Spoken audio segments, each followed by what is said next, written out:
It's 5 in 10 from Skywatch TV, 5 things you need to know for Tuesday, April 2nd, 2024. I'm Derek Gilbert. Item number 5 today, Havana syndrome. This is the mysterious ailment that has afflicted U.S. diplomatic personnel since 2016. And on Monday, the Kremlin denied a report coming from an investigative media group in Latvia that blamed Russian military intelligence for it. The group called Insider, an investigative media group in collaboration with 60 Minutes and Germany's Der Spiegel, claimed that members of a Russian military intelligence unit called Unit 29155 was placed at the scene of various locations where American diplomatic personnel became ill. And also that members of this Unit 29155 received awards and promotions for developing non-lethal acoustic weapons. Again, the Kremlin denies responsibility for it. This is called the Havana syndrome because it was first reported in 2016 among diplomatic personnel stationed in Cuba. And in fact, last year, a U.S. intelligence investigation whose findings were released found that it was very unlikely that a foreign adversary was responsible. But again, the Latvian group, along with Der Spiegel and 60 Minutes, saying otherwise. Now, with every news story, as we've said here on this program before, you got to ask a couple of questions. Number one, is it true? Number two, who benefits if I believe it? Number three, why now? Does this have anything to do with the war in Ukraine, the terror attack in Moscow, and possibly even the bridge collapse in Baltimore? Is this just one more step on the path toward World War III? We pray it is not. Topic number 4, Israel. Israeli warplanes hit the Iranian Consulate in Damascus. 6 people reportedly killed, including a senior commander of Iran's Revolutionary Guard Corps. This was confirmed by a Lebanese security source to the Reuters news agency. Mohammad Reza Zahidi, senior commander in the Revolutionary Guards, among the 6 killed. Israeli military spokesperson said, "We do not comment on reports in the foreign media." The IDF usually does not confirm reports on strikes inside Syria, but this came just days after Israeli airstrikes in northern Aleppo province, which I told you about yesterday.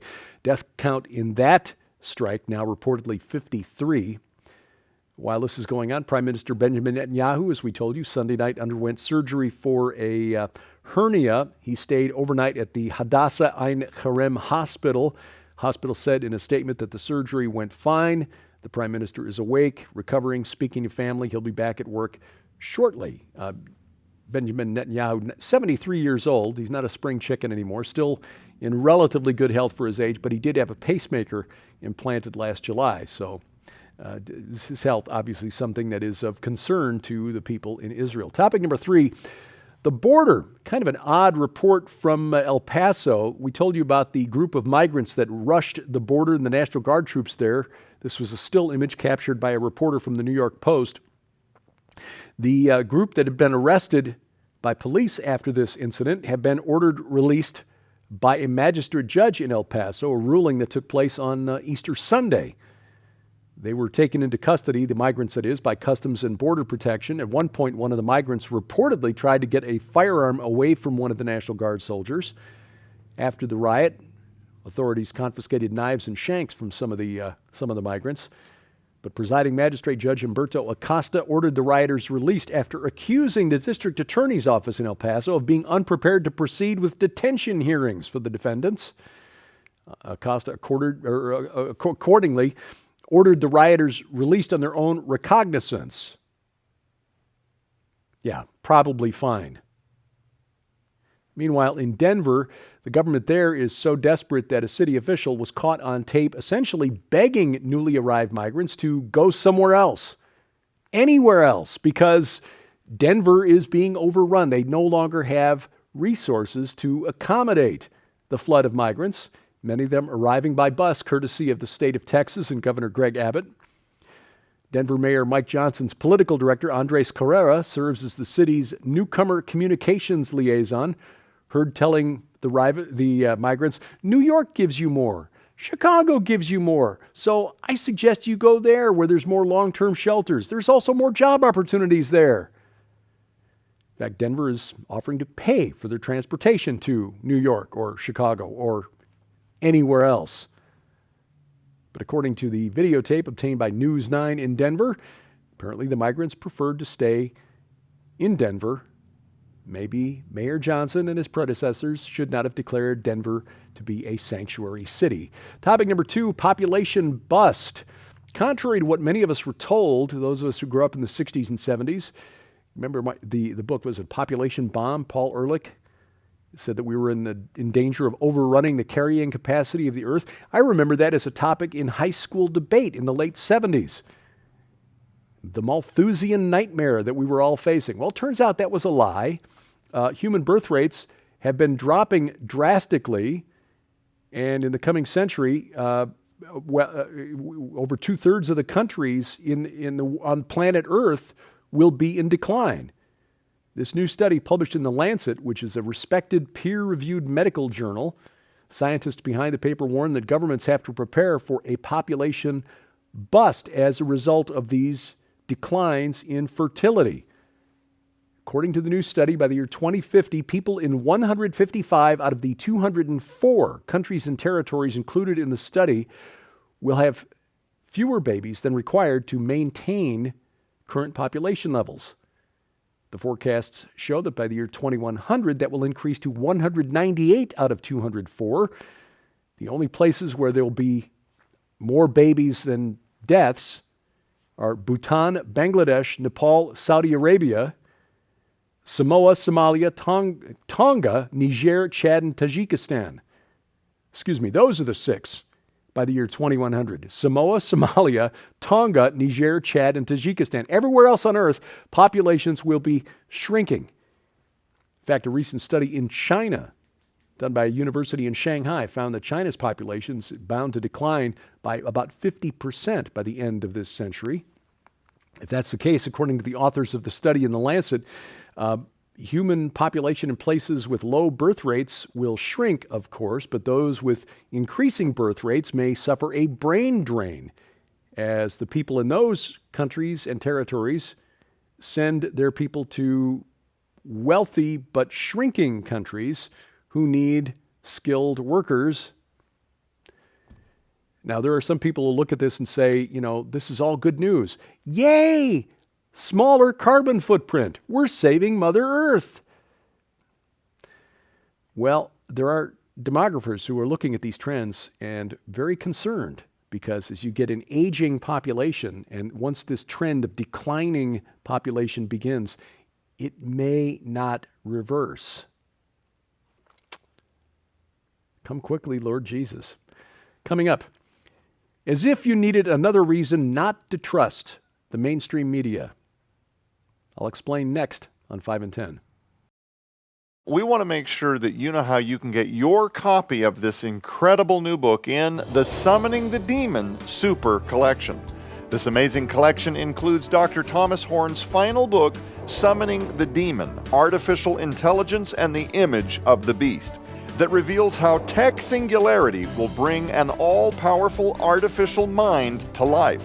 The trigger event that will make 666, the mark of the beast, mandatory overnight. What the future of a marked society will look like. The new face of transhuman supernatural warfare and how Christians must prepare for what is coming. But this incredible collection also includes, for a limited time, the brand new Dr. Thomas Horn Definitive Skywatch TV collection. This unimaginable and historical TV anthology is valued at $99.95 all by itself. It contains a total of 96 episodes, over 45 hours of content on 8 DVDs, and is not available anywhere else or online, and includes classic series like Zenith 2016, The Milieu, Belly of the Beast, Saboteurs, The Wormwood Prophecy, The Messenger, Zeitgeist 2025, Legion, and more. But we're still not finished. You'll also receive Trajectory, tracking the approaching tribulation storm.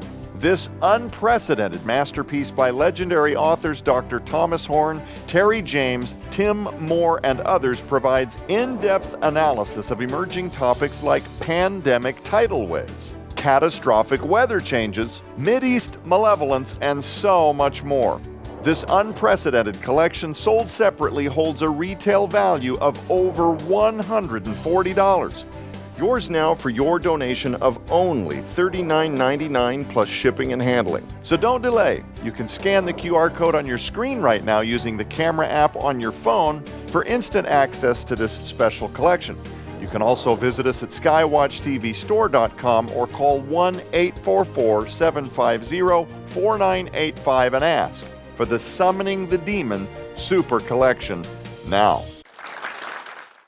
Item number one today is, if you didn't distrust the corporate media enough, comes word now that, according to Politico, the White House press correspondents have been so looting Air Force One that they were just collectively asked by the media themselves, the head of the White House Press Secretary Corps, White House Press Corps that is, to keep their sticky fingers to themselves. Keep their sticky fingers off taxpayers' property. Apparently, looting Air Force One is considered a perk once you become a reporter in the White House Press Corps. One reporter telling Politico, on my first flight, the person next to me was like, "You should take that glass. Everybody does it." That's not the worst anecdote. Politico reports, quote, several colleagues of one former White House correspondent for a major newspaper described them hosting a dinner party where all the food was served on gold-rimmed Air Force One plates, evidently taken bit by bit over the course of some time, end quote. Enough to host an entire dinner party on gold-rimmed dishes looted from Air Force One. Others described how, when reporters disembark Air Force One, you can hear the clinking of glass and porcelain as the reporters make their way down the rear staircase. Breaking news from the White House Press Corps: stealing is wrong. They wonder why we don't trust them.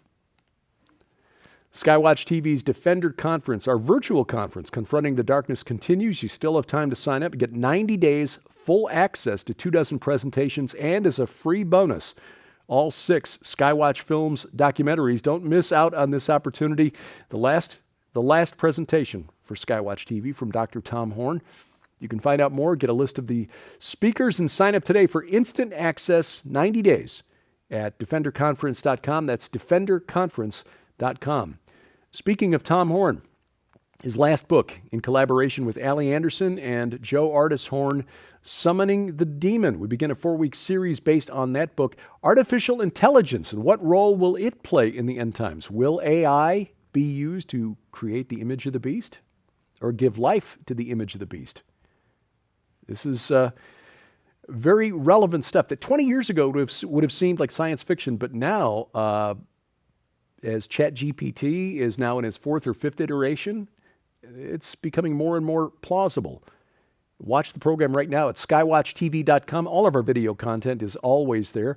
You can watch the broadcast at, we'll tell you where. The list of partner networks, dates and times is posted as schedule at skywatchtv.com/channels. You can also catch it right now. Rumble, or Apple TV or Roku or Rumble, our Rumble channel, rumble.com/skywatchtv, or better yet, get our free mobile app that brings it into your mobile device, whether it's iOS, Android, Amazon, Kindle Fire, phone, or tablet, but you can use Apple's AirPlay or Google's Chromecast to send it wirelessly to your smart TV. We've got links to the app stores so you can find the device or the app that's right for your device at skywatchtv.com/app. In early May, Sharon and I are planning to lead a group to Israel, a small group to bear witness to what has happened there since October 7th. We'll visit some of the communities in the south that were attacked on that day. We'll visit the ongoing vigil for the hostages still being held in Gaza, Hostage Square in Tel Aviv. We'll visit Gush Etzion, which was the site of you called it a battle, but it was really a massacre in 1948, Israel's Alamo. It will make you weep. And we'll visit the sites in Jerusalem that you want to see, the Temple Mount, the Mount of Olives, the historic locations of the crucifixion and resurrection of Jesus, and more. You can get a complete look at the itinerary and consider prayerfully joining us. This will be a small group, maybe 24 people. You can find out more at gilberthouse.org/travel. gilberthouse.org/travel. Thank you for watching as we keep watch. I'm Derek Gilbert. This is 5 in 10 from Skywatch TV.